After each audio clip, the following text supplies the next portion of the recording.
Good morning and welcome into the Farzy Show here at the Steven Singer Studios. Marc Farzetta with you, of course, today. So much to get into. We got Phillies conversation. We got some Flyers conversation. We got some Phillies bullpen conversation. We got some Eagles draft conversation to get into. And we have another big test for the 76ers as they go up against the surging Suns last night. And I saw a former Sixer yesterday. We'll get to that in just a second. But we're going to start it off with the Phillies. There's no doubt in my mind that yesterday, and Joe Girardi more or less admitted to this after the game yesterday, and we'll actually let you hear from the Phillies manager a little bit later in the segment, but you saw what Joe Girardi was doing yesterday, which was, I am drastically short on arms in the bullpen. Drastically short. Let me see if I can squeeze out every ounce of Zach Wheeler as I can to just see if I could spell my bullpen a couple of innings. Just spare them a couple of innings. That's exactly what he did. And then Zach Wheeler, later in his start in the sixth inning, ended up giving up a solo home run or a big home run to Buster Posey. And as the game went on, you saw then that problem went on to the bullpen. Let me see what I can squeeze out of Connor Brogdon. And as you saw in that eighth inning, two separate 3-run home runs were given up by Connor Brogdon. Two separate 3-run home runs. Good God, y'all. What? I was really enjoying that game because one of the things we've railed on all season long, two of the things we've railed on all season long, center fielder and overall offense. Overall offense was great yesterday. You got 3 home runs. Bohm hit a monster shot. Brad Miller got a start at first base. He hit a monster shot. Well, not a monster shot. He hit a shot to right for a 3-run home run. Then later in the game, in the 9th inning, Rhys Hoskins came up and hit a home run, which was great to see that. He absolutely blasted that ball. So you got 3 home runs yesterday. You got 7 runs yesterday. And it wasn't good enough because you allowed 10. Oh, and on top of the offense that we had really ripped for a long part of the season, the other thing that was so great was that you actually got good center field play yesterday. You had Roman Quinn make a play for you. You had Mickey Moniak early in the game make a nice play for you in center field, reading the ball perfectly. Full extension, diving, grab, and right in left center field. Great play. You got Mickey Moniak got a hit for you last night, scored a run for you last night. And the problem was the pitching.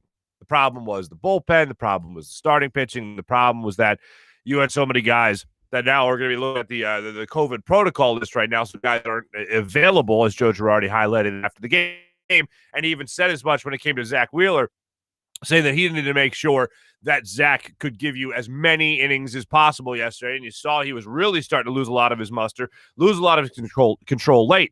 As for Connor Brogdon's problem yesterday, and here's what was so unbelievable as far as I was concerned yesterday trying to follow Connor Brogdon, was that a guy that usually has so much life on his fastball, so much movement on his breaking pitches, his changeup is usually right there with everything else. What Connor Brogdon did yesterday was just a guy that fell flat. That's what I saw from Connor Brogdon yesterday. A guy that simply fell flat. All his pitches were flat.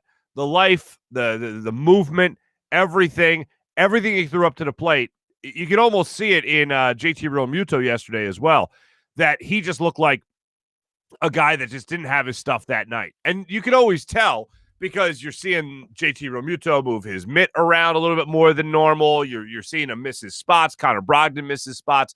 But most of it came down to just not having that electric stuff that we're used to actually seeing him have, at least so far this year, seeing him have.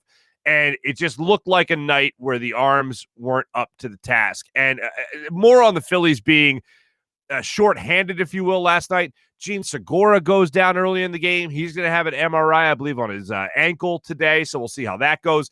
Didi Gregorius, I originally thought he was just going to get some rest. No, that tightness in his elbow was worse than we thought, so he missed another game yesterday. So you're watching all these Phillies players just kind of get hit with either COVID protocol, with either injury, with struggles again, and it's not the guys that have been struggling throughout the season.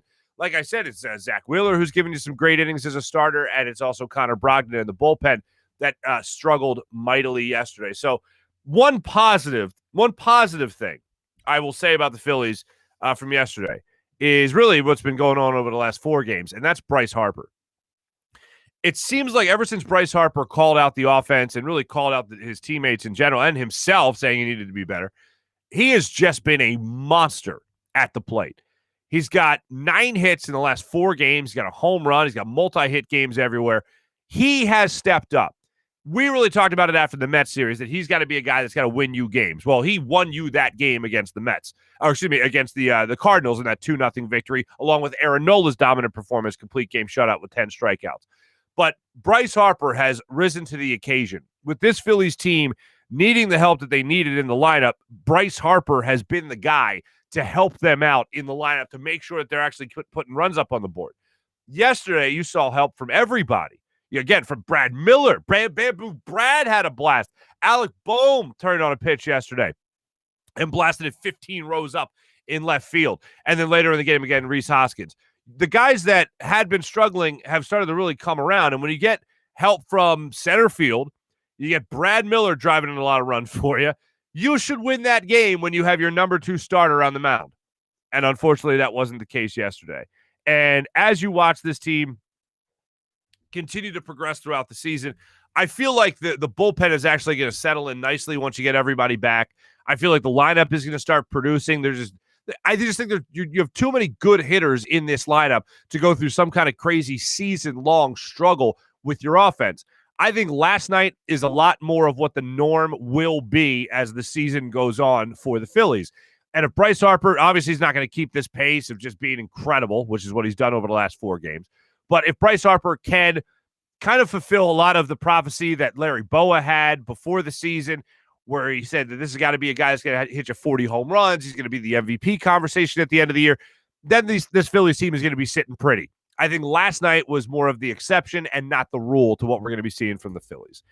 I know also, and perhaps it's highlighted with Gabe Kapler being here, but I happen to also notice that there's a lot of hatred. There's a lot of anger, I should say, towards Joe Girardi for what he did with the bullpen last night. For me, you could see sitting at home, Connor Brogdon, I can't say it enough, did not have it. You had to take him out of that game. You had to go to the next man up. And once you saw a pitcher, no matter how short your bullpen was, in the 8th inning especially, if you see your pitcher that's in at that point, you know he doesn't have it, don't you have to roll the dice to see who else you could bring in there to try to help you get out of the inning? Because that's not what Joe Girardi did last night. And I know that you're trying to save arms. I know that you're concerned about guys that you have on the team that, or excuse me, guys that you don't have on the team actually going out there and giving you some decent innings. I know that's a problem for you. If your guy that's in at that moment, and you're probably going to have to use him again the next day, in the not too distant future at least, if you know that guy doesn't have it, isn't it next man up? If you see a guy that flat, Joe Girardi, a former catcher, if you see a guy that flat that doesn't have his stuff that night, and he's in another situation where he's about to give up another 3-run home run, don't you got to pull the plug on it? Don't you got to move on? Joe Girardi opted not to do that. Instead, here is Joe Girardi talking about Connor Brogdon last night and what he saw from a guy who has usually been pretty sure-armed for the Phillies this season. Connor has been as good as any reliever we've had. If you look over the last, you look at this year and you look at, the end of the last year. And I actually like the matchups. He's been really tough on left-handed hitters. If you look at his history, just tonight, it didn't seem like he had great command of his changeup, and he made some mistakes. And I just felt like he was going to get him out. 30 pitches for Connor Brogdon in 2/3 of an inning, 6 earned runs in 2/3 of an inning. They brought in Rosso after him, and I know that he pitched a third of an inning more than you'd normally like him to. Once you saw you had 2 more runners on, and you saw it wasn't even about the runners. It was just physically seeing how flat he was yesterday, Connor Brogdon. I thought you had to move on. Respect to Connor Brogdon for this. He addressed the media after the game yesterday, and he kept on using the term "flush it." I like that. Because pitchers, especially bullpen pitchers, that could be back in the game the next day, and most likely these guys are going to be in the bullpen the next day, and in the game the next day. With these guys out, and you hear that from Connor Brogdon, you got to have that short memory that just flush it, move on, see what else you can work on throughout the day. And that's what I wanted to see, or at least hear after the game. But a tough game for the Phillies bullpen. A lot of them were called on to pitch after Zach Wheeler went into the sixth inning. He went to give you 5 2/3 innings last night. So maybe a little earlier than Joe Girardi wanted. But the offense kept battling.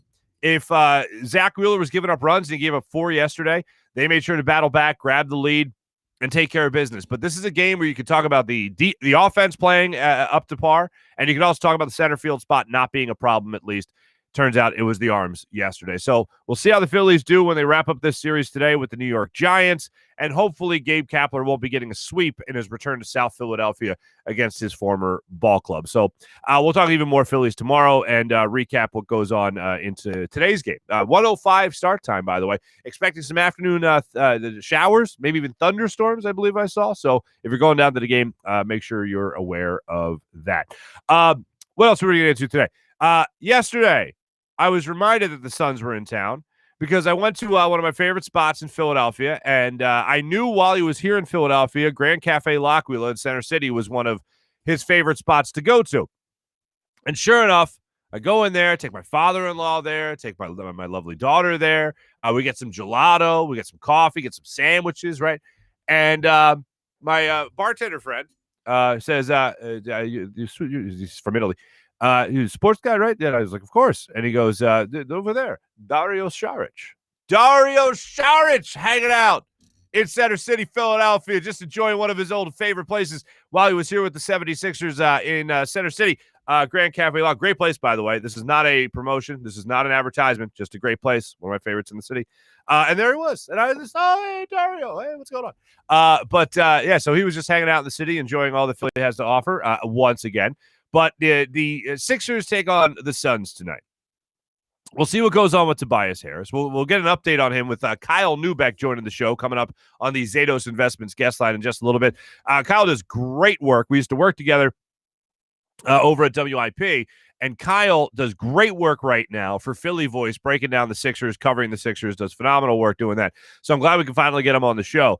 And he did a great job of breaking down really the Warriors game, Sixers-Warriors game, with Joel Embiid facing a lot of double teams, and also Steph Curry just working off the pick and roll as much as he did in that game. So I really look forward to hearing this from Kyle as to how this team really gets put together in the playoffs. Not so much how they match up against the Suns, but down the line, because the Nets won last night. We'll get to that in our big bet segment. But really how this team matches up in the playoffs against the Nets and how this team is going to match up against other teams in the playoffs in this upcoming postseason. Mainly because I want to know what the bench is going to look like.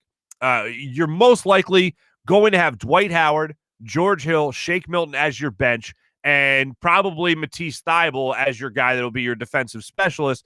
Maybe a little sprinkle, a little Furkan Korkmaz when it comes to having that three-point threat off the bench. Doc Rivers has certainly made it known that he's a fan of Furky. So we'll follow that with Kyle Neubeck as he joins the show. But the Suns have been a pretty incredible story. And they're coming off a performance, as I mentioned yesterday, where they had 6 players finish in double figures in scoring. 4 of those players finished with 20-plus points in the game. So they have a lot of guys they can hurt you with. They have a very diversified offense. But one of the amazing things that you've been following so far this year with the Suns, and there's been other guys outside of Jokic, outside of Embiid, and now most recently Steph Curry working his way into the MVP conversation. I know there wasn't a big drum, a little drum maybe even just finger cymbals, for Chris Paul to be entered into the MVP conversation. He has really changed the dynamic for the Phoenix Suns.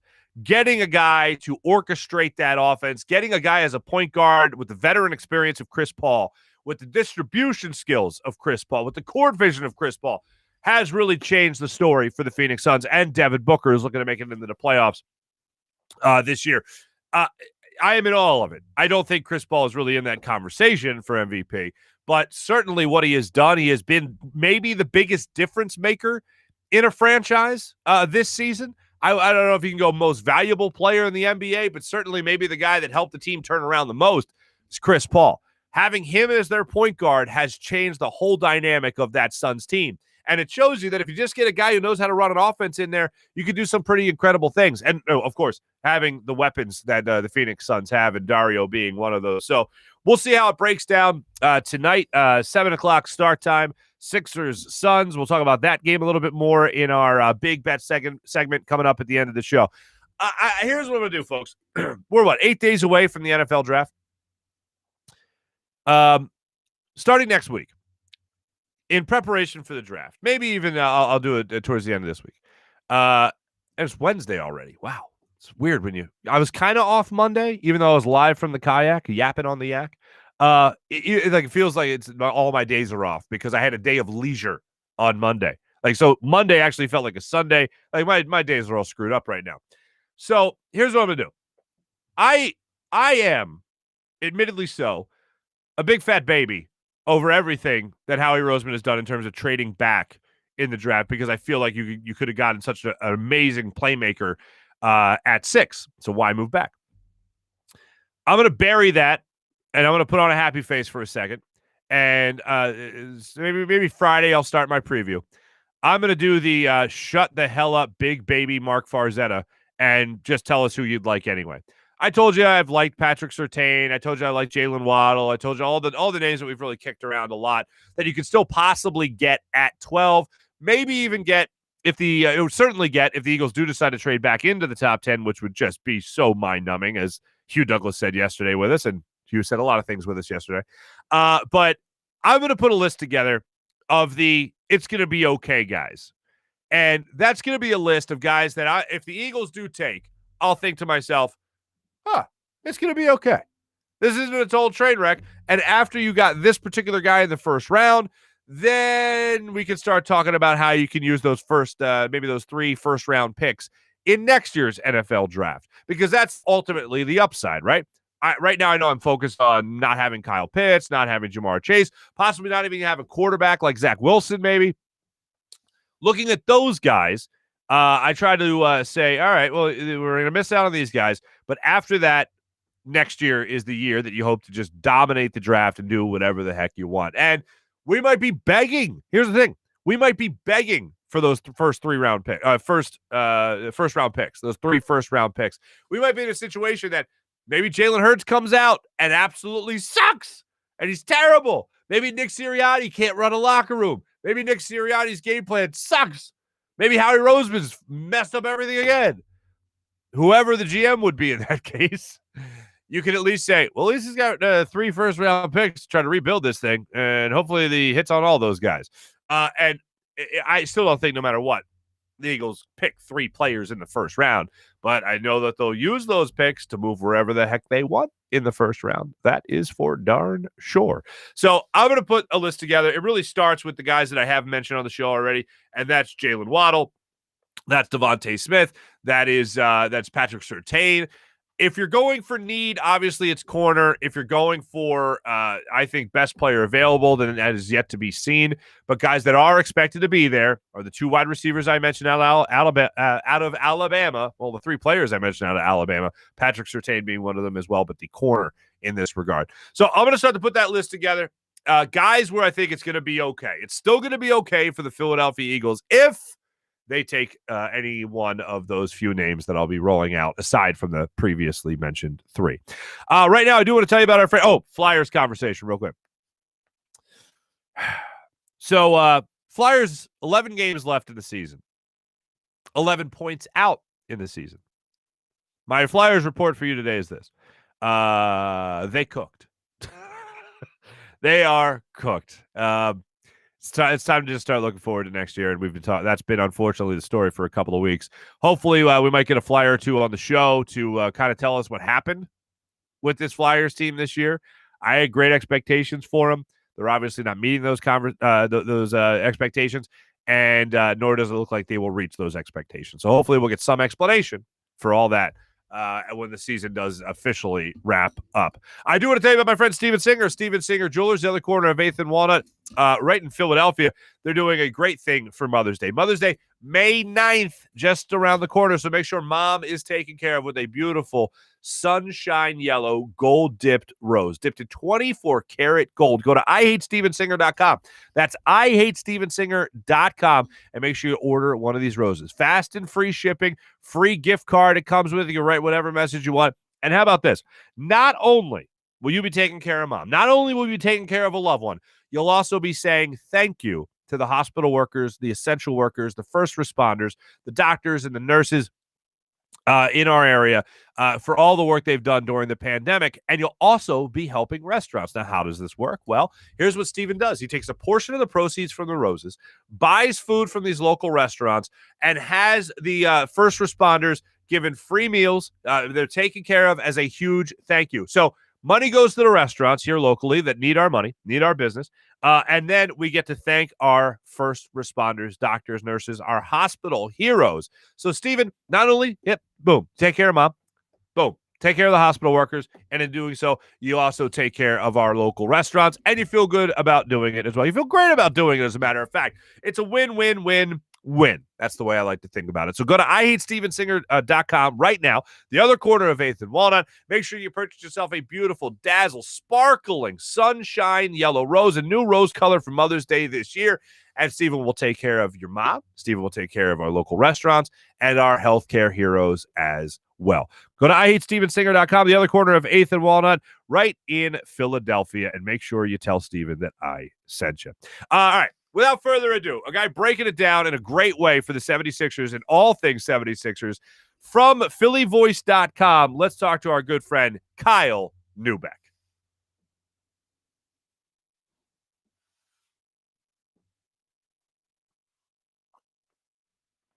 Now joining us on the Zatos Investments guest line from PhillyVoice.com, and I kid you not, his Sixer coverage is next level. Kyle Neubeck joins the show. Kyle, how are you, sir? I'm hanging in, my friend. How you doing? I'm doing excellent, and I will say I'm happy for you, man. You've become a great. I knew you when we were both at WIP at the same time, and yes, I knew you then, and you're doing a great job with Philly Voice. It really is next level. I'm not just saying that in your breakdown in your most recent article on PhillyVoice.com right now between Joel Embiid battling double teams and Steph Curry going up against pick and rolls and all that stuff, using pick and rolls. It is next level coverage. So just congratulations on what you're doing for Philly Voice. Thank you, man. And, I think we've both come a long way since that was a long time ago now, honestly, thinking back on it. But I'm glad it hasn't changed either one of us over the years. I think the small bit of fame we've carved out has not gone to either one of our heads.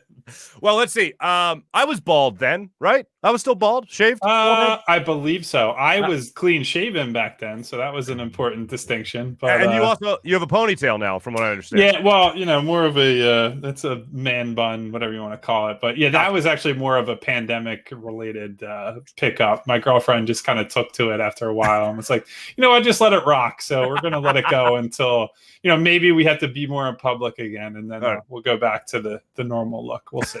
good for you. No, I like that. Yeah, we all have our pandemic looks.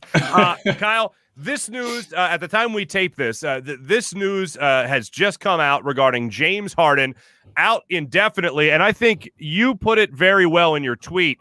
About this whole when the Nets are healthy thing, responding to Woj's tweet right there about suffering a setback. What do you think is going to happen here? Is he going to be back before the playoffs? Are they going to have him for the playoffs?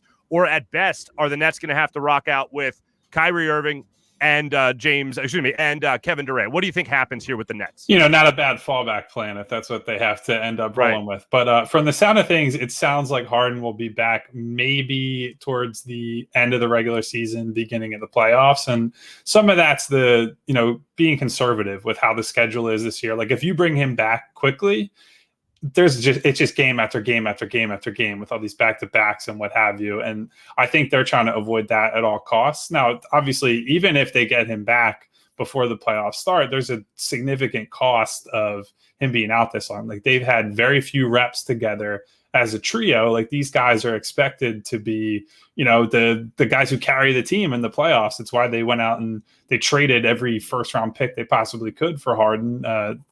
few months ago now, and they have no built up chemistry between these guys. So I think if you're a Sixers fan, you look at the situation and you say, look, maybe we don't have the top end talent that a Brooklyn does, but they have a lot more reps together. They have an identity that they forged together over the course of the season. And, you have a fighting chance against a team like Brooklyn in the playoffs. And I think that's ultimately all you could probably ask for. Do you think that the Sixers are that perfect matchup for the Nets, not just because of their number one seed in the Eastern Conference and all that, but just style of play and the fact that the Sixers play some great defense? I don't know that they're a perfect matchup, but I think they're probably about as good a matchup as you're going to get just because of the Joel Embiid factor. Like I think we saw in the last meeting, they really don't have anybody that can guard Joel Embiid one-on-one. I think his numbers for the season against Brooklyn are just preposterous. It's like 30-11. He's shooting like 40% from three. 8 to 10 free throws a game. Like the guy is just unbelievable. And he has been for most of the season. Now, the flip side of that, even though Philadelphia has Ben Simmons and he'll be able to check, one of those guys in the big three, and we assume Matisse Thybulle will get another one of those guys. Well, who does that leave to defend, whether it's Kyrie Irving, James Harden, or Kevin Durant? One of those guys essentially is going to have a friendly matchup. And it's going to come down to me, how much can you minimize the damage done by whoever that guy is, and how well can Embiid exploit the matchup on the other end of the floor. And it's funny, again, to reference your article from today on Philly Voice, Joel Embiid, they threw everything at him last night, or 2 nights ago now against Golden State. Many double teams, and he still put up 28 points, was still going to the foul line. It seemed like every possession. He just has been every ounce of dominant, as he said he has been in almost every postgame press conference so far this year. So with that, what really can the Nets do? I don't see them figuring it out the way that maybe Golden State did last night, because they have a pretty good defender in Draymond Green. So they're going to just have to send double teams constantly, right? And I think really that's going to come down to, they're going to use whoever's guarding Ben Simmons, and they're going to try to slant coverage toward Joel in the post. And, we saw that at the end of that last Brooklyn game. We saw the Nets get really aggressive with their double teams, and Joel had some problems trying to get the ball out of the post. They couldn't really figure out how to run their offense. They almost gave away that game. I know they took their foot off the gas a little bit, and that was certainly part of it. But Brooklyn really threw some things at them that I think you're going to end up seeing in a playoff series. They're going to have to figure out, what are we doing with Ben in those situations? They've done a better job incorporating them in sets together in the half-court offense, and I think that's a big reason why Doc Rivers has tried to make sure that almost all their minutes are together this season, because he knows when these guys are playing 38, 40 minutes a night, you can't just stagger these guys and, okay, this is the Joel lineup and Joel thrives, and this is the Ben lineup and Ben thrives. They got to be firing on all cylinders at the same time. And so that, to me, is ultimately, we've been saying this for years, but it's still the biggest question about this team heading into the playoffs. Can they, I don't want to say coexist, but can they combine to be the best version of themselves at the same time? Understood. Speaking with Kyle Neubeck, PhillyVoice.com. Kyle, last thing on Joel Embiid, any chance he has a chance to still win MVP of the NBA? I think he would have to be just absolutely out of his mind until the end of the season for that to happen, because, and I was banging the drum. I thought Joel was the MVP. I think he's had an MVP caliber season when he's been on the floor, but the games played gap is real between him and, it looks like, Nikola Jokic is the front runner at this point. And look, Nikola Jokic is having an unbelievable season. Like the rest of that Nuggets team has been up and down throughout the year, and he's just been a steady producer, a guy who really lifts up their offense. On top of that, he's just like a really fun guy, really unique guy to watch play. Like, you don't see many centers who are, nightly triple-double threats. He's not the same player as Joel Embiid. Joel is a more impactful defensive player. They have their strengths and weaknesses. Like, personally, I've just been happy to see, like, it's a big man renaissance. We're seeing something we haven't seen really in like 20 years, when Shaq was the last big man to win an MVP. So I'm hoping that Joel makes it a conversation, because selfishly, it's good for you and I and our business. I think that would be great. But I think, looking at it realistically, I think it's probably Jokic's award to lose, unless, maybe he gets hurt like a lot of other people, and then it's just the conversation starts all over again. No, I would agree with that. Now I want to bring it down to to Bias Harris. How worried should we be about this knee injury? Was it just a night off? Where is he at? What's his status maybe going up against the Suns? So he did mention his soreness last week and brought it up. I don't want to say unprompted, but it was sort of out of the blue where he said, yeah, I was questionable. I don't remember what game it was. He brought it up and said, I didn't know if I was going to play in tonight's game. I've been dealing with this nagging knee thing. And that made it sound to me like it's a little more serious than maybe they've talked about. Now, Doc Rivers after the game against the Warriors, he came out and said, look, I'm not that concerned about it. It's not that serious. It's just a, end of the season maintenance type thing, like trending in that direction. But, with this season and with the lack of let up in the schedule, I think you have to take every bump and bruise pretty seriously, because the problem with injuries in this kind of schedule is, maybe right now it's not that big a deal, and maybe it is just a little soreness, but you start favoring a leg or favoring something that messes up the whole kinesiology chain, and then you twist an ankle or you twist your knee or whatever it is, and then you might be dealing with a more serious problem. So I think they're going to be as conservative as they can be without, punning games, basically. If I had to say about George Hill's first performance as a 76er, it felt as if Doc Rivers said to him before the game, hey, just go out and get your feet wet. It's been a while. I didn't feel like he did a lot. It looked like Shake Milton was really running the second unit. And I think the ultimate goal is to have George Hill do that. What did you make of his first performance as a 76er? It was funny.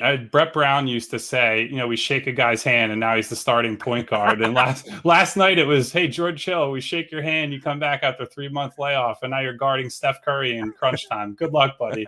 I think it was certainly, he showed some rust in the beginning of that game. I thought he grew into the game as time went on. And, you can see what they see in George Hill. Like, there were some plays he made as a playmaker last night. Like, there's one play I remember, Joel hit him with a pass in the corner. He drew the coverage to the corner, attacked off the closeout, and then found somebody for an open three. And we don't see a lot of guards do that on this team. Either they're not drawing the attention as a shooter, or they're not able to make that read as a playmaker. So he combines some skill sets of guys that, are more limited in what they bring to the table. I think long-term, they probably want him to be the orchestrator and sort of the pace setter of that second unit. I think, Shake Milton has had an up and down year. I think when he's been good, he's been really good. When he's been bad, he's been really bad. And ultimately, I think you want him in more of a scorer's role, like a number 2 role on that second unit. I think George Hill allows them to maybe push him into that role, and that'll maybe help them round out that whole group. Here's one thing. Obviously, I always want Joel Embiid to be healthy, but I wanted to be healthy for another reason. Mike Scott has just struggled. Mike Scott is the guy that I want to have my back. Like he's that type of guy. I think he's always going to fight. I think he's always going to have the effort. I think that's always going to be there for him. He debuted, brought out the fro the other day, which was nice. That was something, man. I'd never seen that on him. That was something. But I just don't need to really see him play that much basketball for the 76ers at this point. So when it comes playoff time, pretty much George Hill, Shake Milton, Dwight Howard, a little mix in a Matisse Thybulle here and there. You think that'll be pretty much the rotation going into the postseason? Yeah, and a little Furkan too. I think Doc really likes Furkan, and that has been clear dating back to coming out of training camp. I think a lot of people had buried Korkmaz in their minds, and his name was synonymous with, these are our rotation guys. And I think he's been in a pretty good run of form lately, especially when they've had him in the lineup with the starters, where for whatever reason, starter Furkan is like, Turkish Michael Jordan. I don't know I don't know what's happening there, but whatever he's got to do to get going is great. But yeah, I think, and another thing that Doc actually brought up on Monday night, he said they're going to experiment, I think, with some 4-guard smaller lineups when they go to the bench. So you might see George Hill, Shake Milton, Furkan, Matisse, along with Dwight. And I think that might be interesting because, the floor is a little bit more spread. You might be able to play a little more up-tempo. You have different ball handlers on the floor, all guys who can push and transition. That's something I'm pretty interested in seeing. Awesome. And then finally, just as far as the style of play here, when Doc Rivers took over, I know accountability is a big word that's been used a lot in terms of Ben Simmons said it after a game, Joel Embiid, same thing. I think Tobias Harris as well. What has been the most impressive thing to you about Doc Rivers and this Sixers team this year? I think it's the fact that they have basically not gone on any extended losing streaks, right? Like I think, and Joel and Ben and all these guys have preached the same message all year. Like they don't want to lose 2 games in a row. And while that has happened for this team, they've avoided the tailspins and the swoons that they've gone into in years past. And that includes during stretches where, Ben has been out, Joel has been out. They've missed Tobias for certain games. This team bounces back quickly, and I think that speaks volumes about the level of professionalism this year. Certainly, as you mentioned, the accountability Doc Rivers brings. I think their defense is a lot better night to night. Like it was very good at its best last year, but was a little too inconsistent to be among the best of the best in the league. I think they're a more consistent version of themselves. Some of it's personnel, some of it's coaching. It's a combination of factors, but it's made them a lot more fun to watch this year. I know I started this interview by using a tweet. I got one more tweet I want to use for you in a second, but what is the ceiling for the Sixers team? Do you see them being a finals team, an Eastern Conference finals team? What is their ceiling?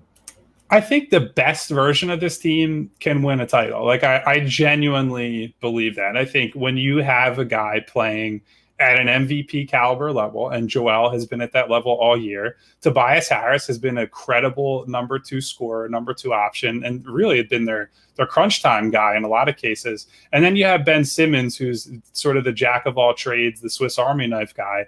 It's tough to beat that top 3 around the league. Like certainly Brooklyn, I think, has the best one in the league. Then after that, in LA, for example, the Lakers are still the reigning champs, and we haven't seen their best most of this year because guys have been hurt. But the fall off after Anthony Davis and LeBron is pretty significant. I think it's a lot closer at the top for Philly. They have gotten deeper. They're better.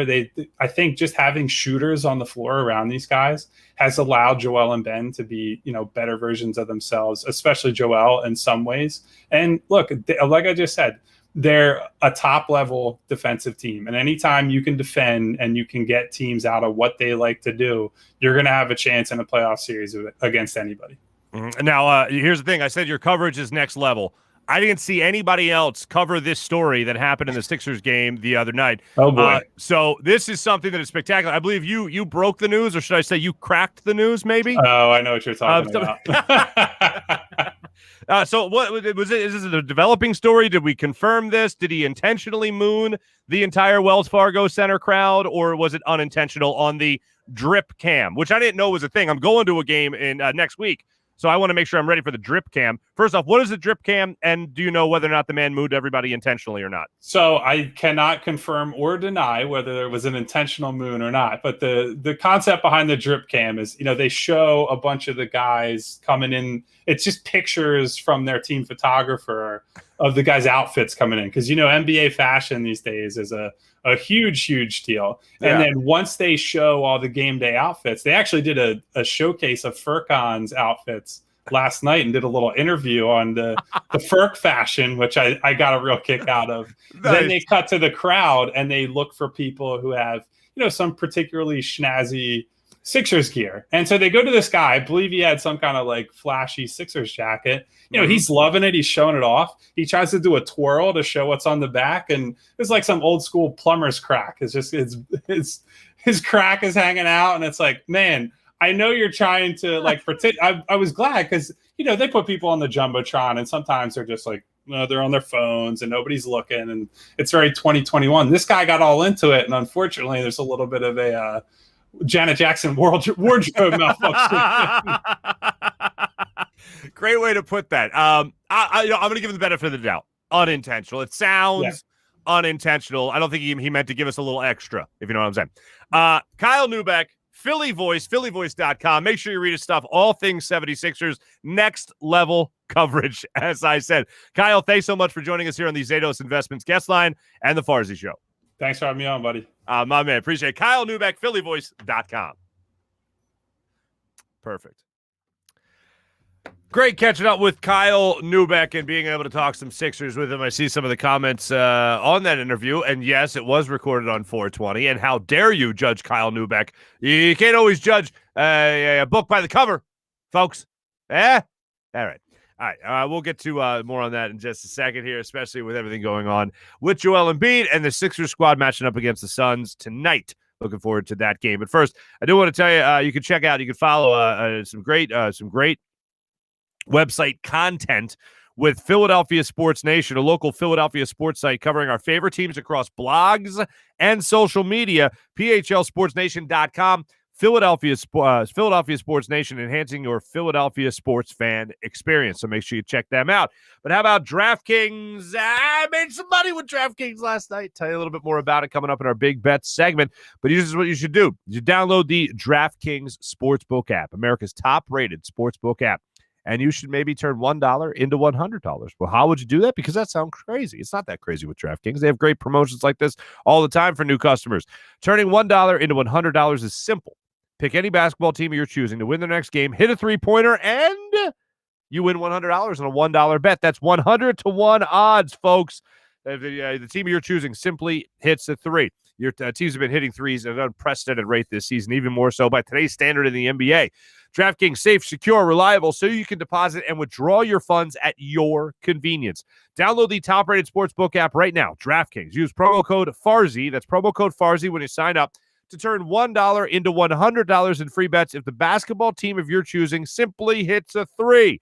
That's promo code Farzy to turn $1 into $100 in free bets for a limited time only at DraftKings Sportsbook. Must be 21 or older, Pennsylvania only, new customers only, restrictions apply. In partnership with Meadows Racetrack and Casino. See DraftKings.com/sportsbook for details. Gambling problem, call 1-800-GAMBLER. And how about our friends at Steak and Maine and steakandmaine.com? Finding dining. It's just amazing dining in Northeast Maryland. If you haven't checked it out yet, make sure you do so. Whether you like to dine in a more upscale steakhouse or casual bar and patio, you'll enjoy the highest quality of prime meats, fresh seafood, world-class oyster bar, and freshly prepared sushi. All that and an extensive wine list, including their own Cavada Cellars wines. My man Tony Cavada, who runs the place, from his family to you, right at the table right there at Steak and Maine. Open every day for lunch, dinner, and Sunday brunch as well. Everybody loves brunch these days. Steak and Maine in Northeast Maryland voted #1 place for steaks in America by the Travel and Cooking Channel, so I think they know a thing or two about steaks. Check it out for yourself at steakandmaine.com. Go to steakandmaine.com for more information. How about our friends at FanUp? You got to download the new FanUp app. Go to the App Store. Download the FanUp app. Right away, you get 2,000 bonus points, and you can start having some fun. Squad up with your friends. Make bets with your friends. Your gentlemen's bets can now become official through the FanUp app, and they can be as fun and exciting as you want them to be. Days of playing fantasy sports alone are over. Thanks to the FanUp app, you could be the real MVP. You can win money. You can win points. You can get brand prizes. We've mentioned a Louis Vuitton bag. We've mentioned a Peloton. We've mentioned the mirror, for instance. All this great stuff available at the FanUp app if you simply rise on their leaderboard, and you can win some great prizes with the FanUp app. It's exciting. Follow them on Twitter. Follow them on Instagram. And you can follow all the great stuff that they're doing for you, the sports fan, as well as a social media fan. Maybe you want to make a bet about how many posts a certain person is going to be having, a certain celebrity is going to have on a given day. All that great stuff available at the FanUp app. Download the FanUp app in the App Store. May the best fan win. Make sure you use promo code FANUP. Get 2,000 points right out of the gate. May the best fan win with FanUp. Without further ado, let's get to some of your fine comments, ladies and gentlemen. Right now in our social media check-in, brought to you by the great people of Steak and Maine in the heart of Northeast Maryland. I do want to acknowledge our Twitter poll today. I like to acknowledge it every day, but I'll acknowledge it especially right now because it seems like a lot of people are having fun with it. And it's not exactly the most optimistic, unfortunately. I mean, you know what? The heck with it. Yes, it is optimistic because it's asking when we're going to see another championship in Philadelphia.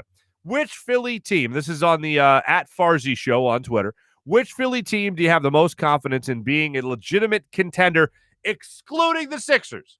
We already know Sixers are a legit contender. What team? Phillies, Flyers, or Eagles? Well, let's say the Phillies won with 58% of the vote. Right now, 18% of the vote say the Flyers and 23% say the Eagles. But as you would assume, if you're excluding the Sixers, you're saying the Phillies are the runaway favorite after the Sixers. So the team we second most expect to win a championship in the not too distant future, to be a legitimate contender, is our beloved Philadelphia Phillies, 58% of the vote. So I like seeing that. Good optimism out of you fine people. How about this? We'll get to our comments on our YouTube page. First off, I like the people like Benny, for instance. Benny Littman. What's up, Benny? I like the people like Benny who was on Twitch and then came over here just to comment. Thank you, Benny. I appreciate that. Hello to you as well. Luigi says, Farzy, good morning. Hey, good morning, Luigi. That's my grandfather's name, by the way. Or, excuse me, sorry.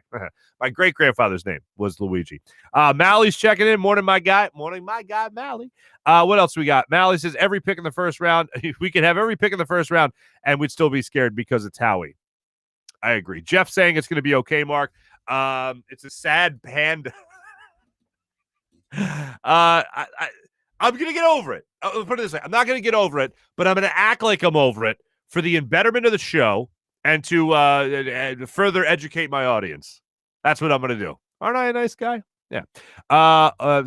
Rob saying I'm going to Steak and Maine right now and order some cooked flyers. I see what you did there. Flyers are cooked. Let's see what else. Nasty Knuckles checking it out, saying, yeah, it's bad, Farzy. Yeah, it's bad with the Flyers now, unfortunately. What else do we have here? We have Ian saying sorry, but he looks baked. Okay, Ian, I know you're referring to Kyle. All right. First off, is 420 even that big a deal anymore? Like, when I was a kid, and we've talked about, ironically enough, didn't this come up on last week's show where somebody hit me up in the comments here and said, Farzy, you don't strike me as a, more or less he said, I don't strike him as a pothead. And he's right, because I'm not. I don't indulge, right? But if you do, there's zero judgment for me. My closest friends in college, crazy into the marijuana. Is that how you pronounce it? Anyway. So like back then it was like not at all decriminalized, not at all legal. And it was, it was like, I don't know, it was the thing you had to do under the table, I guess. But yeah, never really got into it. And zero judgment. So is 420 even that big a deal anymore? I think the memes I saw yesterday were all about how celebrating 420 is just for the people that already smoke pot openly to smoke more pot openly. So I guess when you do it more, it just enhances it. I don't know. Hopefully you enjoyed your 420. I don't know what to tell you. Yes, Ian, it was recorded on 420. You're the one that was asking. I appreciate it. Mally's checking in saying, what's wrong with being baked? Yeah, nothing. I said that Alec Boehm, with his home run yesterday, I said Alec Boehm smoked one. And then I thought about it after I tweeted it, and I was like, it's 420. People are going to think that, yeah, okay. But anyway, it wasn't very impactful on Twitter. What else we got here? Do I have odds? Thomas checking in. Do I have odds on Joel Embiid winning MVP? I did not make a futures bet on JoJo winning MVP, but I regret that. I would actually, even if I made a $10 bet, I'm happy with the $10 bet on Joel Embiid, even if I was to lose it. Furcon was at Park last night. Matt's checking in. Matt, welcome back. Furcon was at Park. I don't know if that's true or not. That's just a commenter. That's Matt, new to the show. Just because I think I mentioned that Sharich was at a certain the restaurant that I really enjoy, restaurant bar gelateria, if you will, in Philadelphia. I probably love Park because they spell it with a C. Well played, Matt. Let's say what you did. Mally's checking in one more time, saying that I did bet Joe because I need a new tackle box. Let me tell you something. My little rinky-dink tackle box caught 3 bass. 3 bass. And as I said on a family text chain yesterday with my wife's family, when they were checking in to see how her foot was doing, I was like, hey, let's cool it on the foot stuff, all right? If my wife doesn't roll over her ankle and nearly break her foot, all we're talking about is how I'm a bass master. And yes, I actually put that out on the text chain. Aren't I lovely? They know I'm always kidding. Anyway, let's see what else we got here. We got anybody else checking in? JoJo producer placed one of the producers of the show. We have one producer of the show. His name's Jim Hyden. And no, he did not tell me to make a bet on anything.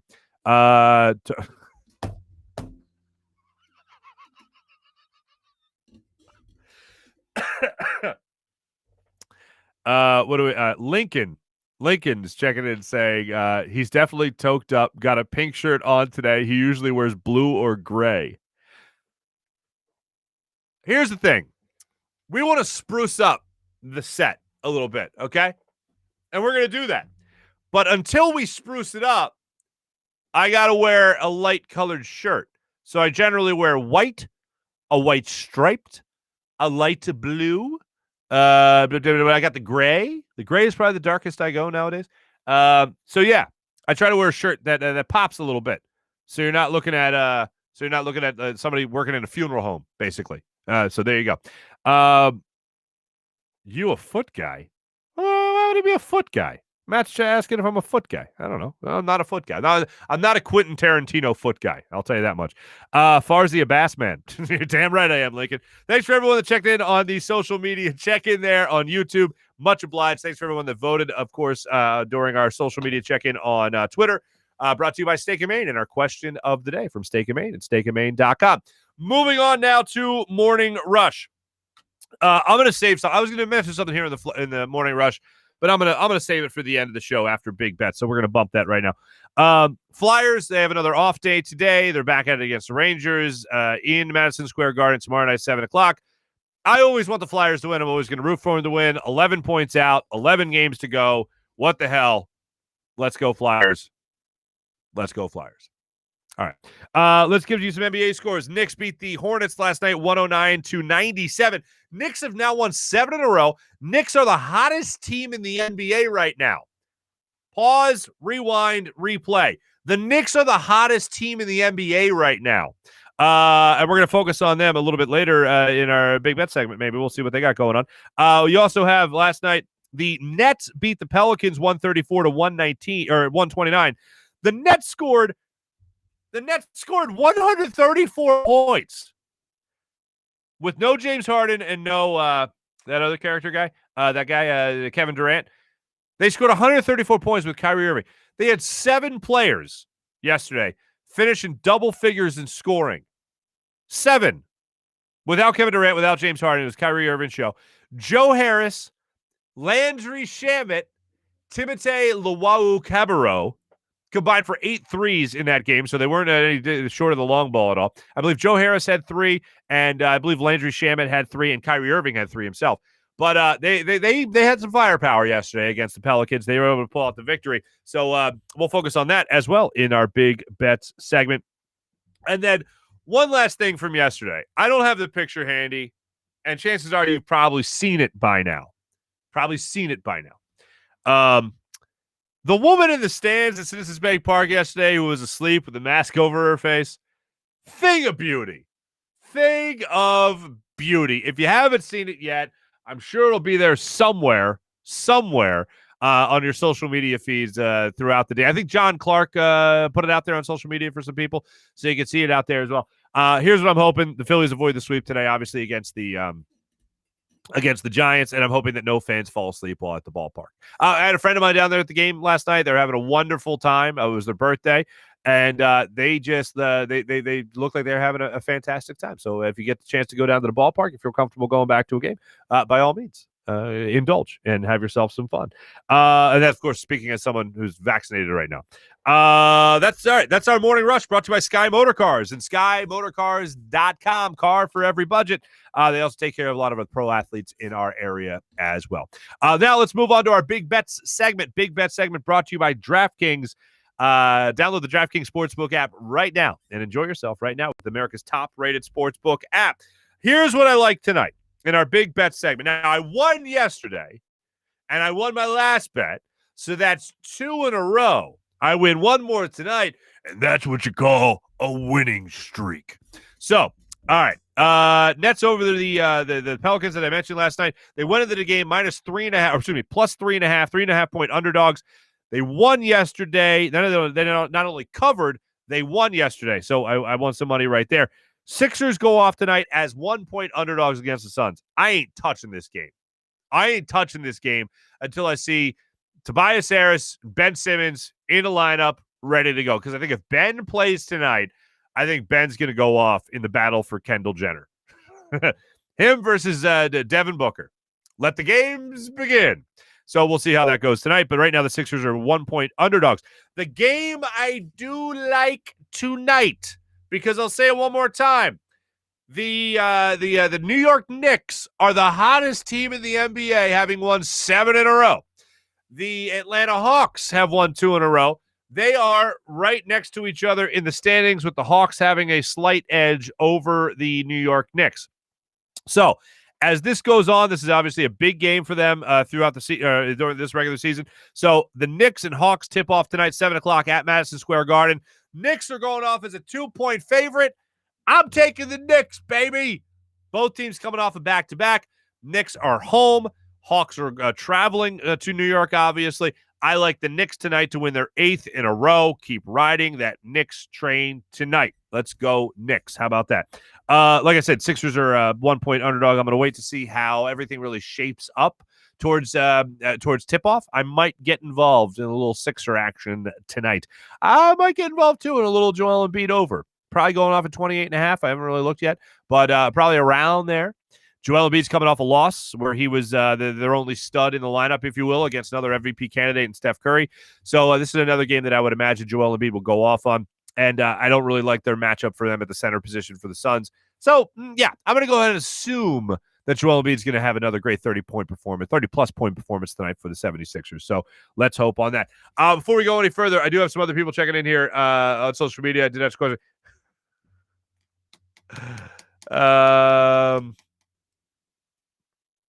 Post playing tennis?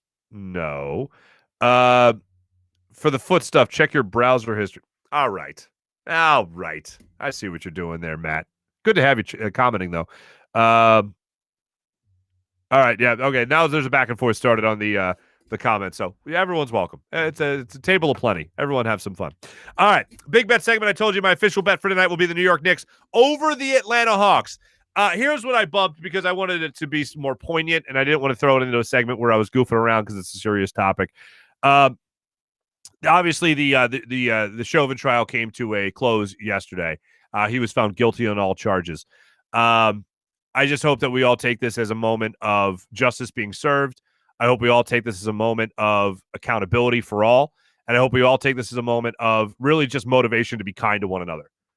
That's my end goal as a human being. It's my end goal in any public speaking I do, that we all just come out of something that's negative with a positive reaction, that we find a way to make it good and become better people and strive to be inclusive as a country and as a people. I love you all. Thanks for watching the show. Jim Hyden produced the program. This is a Buzz Sports and Entertainment production. I'll be seeing you guys tomorrow. I'll be talking to you guys tomorrow. Make sure you subscribe on YouTube, and make sure you also download wherever the podcast, wherever you like to download your podcast, basically. Thanks to people on Twitch. Thanks to people on YouTube, and thanks to people that watched on Facebook Live and Twitter as well. Once again, Jim Hyden produced the program, Buzz Sports and Entertainment production. I'm Marc Farzy. Have a great rest of your day, everybody. Let's go Phillies. Let's go Sixers. Get another win for the boys tonight. Have a great day, everybody. We'll talk to you tomorrow. Take it easy.